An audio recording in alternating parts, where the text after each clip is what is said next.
Good to see you. Alrighty there, Revenants. Welcome back to Code Vein. And right now we're going to look at the boss analysis here for the Butterfly of Delirium. And she is a very interesting boss because coming off of Oliver, you kind of have this thing that, oh, I should do physical damage to the boss, and elements aren't really too much of a concern on your first playthrough. However, you do get access to flame weapon fairly early on. I believe it's from Ranger, or I forget which code it comes from, but you do get access to a bunch of fire things like Flame Spike, and you have access to um, Firestorm and Flame Weapon. There it is from Prometheus. So you have access to a lot of flame things very early on at the Butterfly. So it's in your best interest to go for Fire, and it's in your best interest to go for Slash. So those are the two weaknesses that you want to go for. So you kind of run through the values again here. We're using the same things as last time, 412 and 198. And if we run in, and if she had some kind of resistance here to the blade, we would be doing a lot less than 412 and 408, and so that means that we are very, very close to 100% there, which is strange for this weapon. And for the pipe, we're at 178. So we definitely can conclude that she has some kind of resistance there to crush, which, as it turns out, on slash she has a minus 10% resistance, so she's weak to slash, which means if you're doing slash gifts and you're using Merciless Reaper, it turns into 40% weakness, which is nice. She has a 0% resistance to crush, so that 178 is 198 times 0.9, which if we do that here, 198 times 0.9 is 178. So that is how you know that she has no resistance to crush, and she has no resistance to pierce. So if we go back to our pierce weapon, so 810 is our value there, and we need to look for a value that is different than 810. Okay, and this. Okay. Oh. Oh, come on. Would you stop playing around? Okay, and let her do that. Okay, good. Okay, and 810. So there's no resistance to pierce, no resistance to crush, and minus 10% resistance in the first phase to slash. So make sure in the first phase you're going for slash, or you go for bayonets, or crush, really anything you want, but you're going to get most damage out of slashing weapons. And for her elements, we'll go back to the impulse anchor because it has no resistance here, so we can see the value directly. So for all the elements, she has a 20% resist, so she nullifies blood, ice, and lightning, and she's weak to fire. 10% minus 10% weakness to fire, and a 20% resist on these three elements here, lightning, blood, and ice. So make sure you're not going for these versus her, and you're only going for fire. Now, that doesn't change in Phase 2 for the elements. However, the damage values for Slash, Crush, and Pierce all change in Phase 2. They all get a 10% increase to their resistance. So your minus 10% resistance from Slash goes up to 0%, and your 10% or your 0% Crush and 0% Pierce goes up to 10% positive resistance in Phase 2. So in Phase 2, you still want to be going for Slash and Fire because you don't have any resistance to your Slash damage, and you have that minus 10% resistance on Fire. So using Flame Weapon gets you a 30% increase because this is 20%, but then she has a 10% weakness to Fire, so that allows you to make sure that you go max damage as possible. Now, some good, really, really good gifts versus her are Dancing Fireblade, because this is a slash fire weapon or dark gift that you can go for, and because she's weak to it, and it will do very, very, very well. And especially if you use Merciless Reaper with this, it does exceptionally well. And again, the other slashing fire gift is Crimson Moon. So if we take a look here at a dark, sure, this one, and we go for Dancing Fireblade and Merciless Reaper. Okay, and if we do this, and let's see, what's our, okay, 74.2, that's good. Thank you. And if we do this, and we run on in, and we go for Dancing Fireblade here in a second. There we go. Oh, okay. And we go for this. You can see the, oh, I was going to say you can see the damage rack up very, very quickly there. But that's unfortunate that she's going for all these shenanigans here. Okay, and that explosion there is very, very dangerous for us. I'm like stuck on the wall here. Okay, and let's try this again. And let's see what she's doing. There we go. And you can see that the damage is stacking up very, very quickly there on her. 17,000 is pretty good. I'm stuck on the wall again. And so that's a really, really good gift to go for versus her, because you get all that increased damage. So if you go for Dark Shout and Gift Extension and Dancing Fireblade and Merciless Reaper, you can absolutely get some crazy numbers coming out of Dancing Fireblade. Okay, this, and again, we don't have you know, the ideal setups here and everything with what we have active, but it is a lot of fun to see how these things interact with her in a really, really interesting way. Okay, and good. Oh, come on. Okay, and let's see here. You can see here the damage almost was equal to what we had last time, and we missed her for like half of that duration there. And if you can get her to not do that stupid explosion in a ball, then you can get away with some crazy damage. And especially if you pair up with Eva and go for something like that, you can put out huge amounts of damage from this setup here.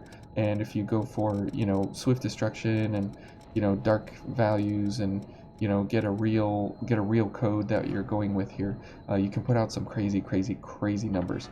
But this isn't too bad as it is. But if we go ahead and look at the notepad here, we can see that you know, all the slash and values here for the first phase and for the second phase here.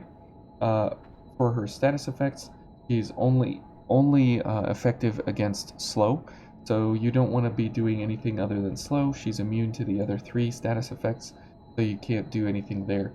For HP, it's very hard to tell, but she has about 120,000 HP at max difficulty, and that's only because of doing like screen measurements and different things to see where those values lie.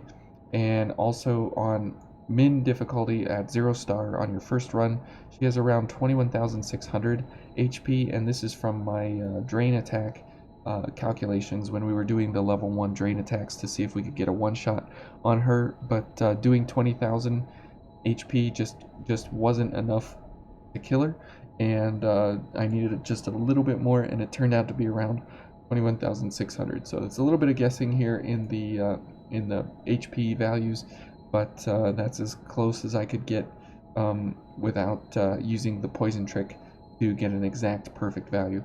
And again, down here you see the element formulas and the damage checks to make sure that we're doing things correctly this time. So yeah, if you're going for statuses and something like opportunism, as we discussed last time with Oliver, you want to be going for slow effects against him, or fire and slash. As you can see here, fire has a minus 10% and slash is very good overall versus her. So anyways, that's been the Butterfly and kind of how to go about smashing her down. But you know, the old tricks of a fire slashing weapon just never go out of style. And as you can see here, we can get very close, even on solo, for this for this boss, and it's very interesting that even solo, you can get really close to one-shotting her, and you could probably do it if you had a little bit more careful setup for the weapons here, and going for the Inferno Blade and these kinds of different things for extra fire damage up. But you know, going for this here, it's no slouch in its own right. Okay, and she's gonna do that. That's fine. Oh, and we lost overdrive there, unfortunately, but that does very well. Oh, and this dumb attack. Anyways, she's pooping out the venom there. But anyways, you can see that doing Fire Slash is very powerful. Now I am a little miffed that she put me down there, so I do want to run back. And she has so many damage reduction phases, it's not even funny. She has a huge damage reduction phase at the beginning. She has a damage reduction phase in her Cocoon Ball. She has a damage reduction in her phase transition, and she has just crazy amounts of weird, wacky movement patterns and everything that mess with your character and the auto tracking and the targeting system in the game. So she's a very wacky boss from that perspective, but from an actual HP and weakness standpoint, she's very easy, to say the least. Okay, there we go. So that's the real damage that you want, almost to the end of her health bar there, in one attack. Oh, come on. And then she goes into this crazy damage reduction again. Oh. Yeah, so she's just a ridiculous boss. The best thing to do is run in with Radiant Barrel and just one-shot her and put her down quickly. But you can see that going solo with a pretty heavy weapon here, you can get her very close. And if we would go for something like the extra 5% from the Inferno Blade, it would hopefully look something like this. If I can get everything to actually run together here. Okay, and we do have to go about it a little bit differently this time. There we go. Okay, and then we'll go for this. Good. Okay. Okay, good. There we go. Alright, now, there we go. Okay, and this, and okay, make sure flame weapon and stuff is not running out. Good. And, there we go. Oh, come on. I hate this boss. If you're too close to her, at the beginning of the fight, then she goes into Cocoon regardless, because they figure one damage reduction phase into a second damage reduction phase is the smart way to make you very frustrated, which I am, as you can tell. but that is how this boss operates, and it's really frustrating, to say the least. All right, let's try for the attack here again. Okay, and then charge, and this. Okay, good, and now this. Okay, now if we get everything to run smoothly here, we have to get her at just the right distance, kind of like around this area, and then she won't do the ball. Okay, good, and we got everything active, so almost got her there. Not quite full health bar, but you can just go ahead and smack her with basically anything after that, and it doesn't really matter. So very close on a solo attempt, but that's how the damage multipliers and everything stack up, and there's really nothing else you can get out here. Now, if you could switch this for offensive order or something like that, you could probably get there, because this is 20% and this is 10%, so that would push you over the edge. But there's no real way to make this go any higher for what we have here. I mean, I guess we could go for like strength and willpower or something, but then we lose our veil, and that would give us a little bit extra there, as you see, another 62.